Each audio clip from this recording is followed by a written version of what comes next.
Hello YouTube, Tim here with two bows. This is a fairly standard 41-inch long.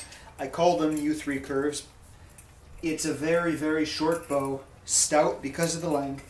In this case I've fairly severely reflexed the terminal 3 inches.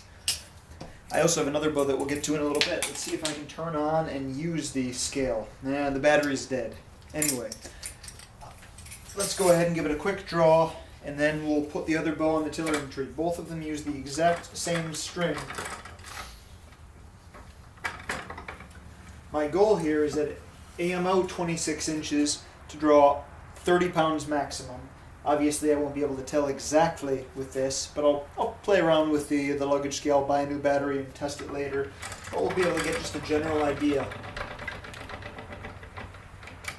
So far so good.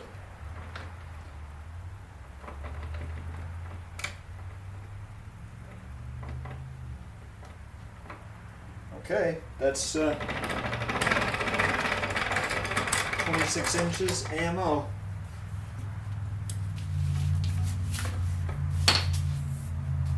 Wow. Because of the reflex here, the bow starts off at this length and then progressively gets longer as it uncurls. So you really only reach full length at this point right there when it lifts off fully. So the draw is extremely robust. I imagine the bow is going to take a little bit of set here in the handle, probably more than a little bit. That will rob some performance, but ultimately shouldn't be too big of an issue. I left it strung for about 15 minutes now. Let's go and test the other bow real quick. This one is the same basic design. Rather, it's the same half-inch pipe. The core was 36 inches long with 3.5 inches of exposed sia, oak dowels that I tapered, sanded down, and put a shallow knock. I'm probably going to have to recut the knock. The core started off at 222 grams. I lost 1 gram, well, intentionally, when I filed away the ends here to smooth it.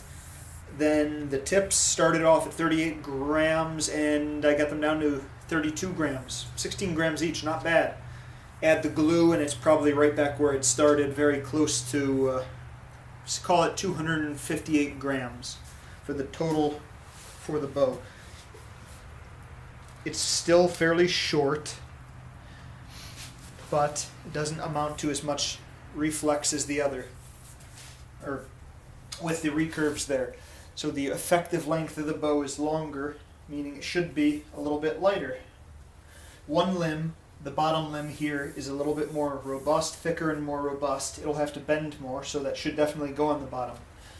Let's stick it up here on the tillering tree and draw. I'd like this thing to draw all the way to 28 inches belly to draw, and it very well might, but I don't expect that. I'm only, again, aiming for about 26 inches in this case.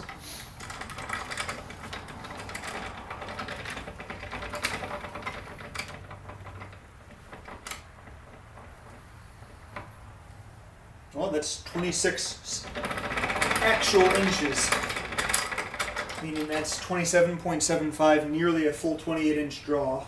That felt very light and comfortable.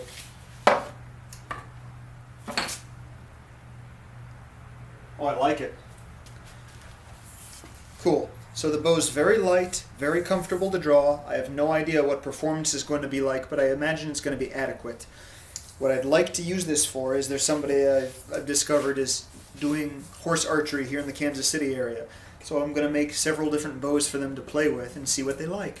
Something that's short and maneuverable, something like this, easy to get over the horse. They plan on doing things like shooting the kabak, like putting a pumpkin or a bell or something on the top of a large pole, like a flagpole, and as you ride by, shooting over the shoulder at it. Very cool. Anyway, that's neat stuff. I'd like to make a few different designs to play with. This is a pretty good place to start. I was tempted to make this more like a Turkish bow, recurve it more here. As you'll see, I puffed the ends so the terminal, say 5 inches of the bow, don't bend nearly as much. I then introduced the tiny deflex mid-limb. I wanted to keep the weight manageable and even throughout. I really wish I could stack it a little bit more heavily at the beginning of the draw. I think that would lead to greater efficiency, and I'll probably play around with this design. I think this is a good place to start, though. One other thing that I'd like to experiment with is dowel reinforcing the handles of half-inch bows. I've done stuff like this with 3/4-inch bows, but I haven't done it with half-inch bows yet. What do I have to lose except a few bucks worth of PVC? Let's have some fun. Let's go shoot this, several other bows, and join me again later and see that, please. Thanks for watching YouTube.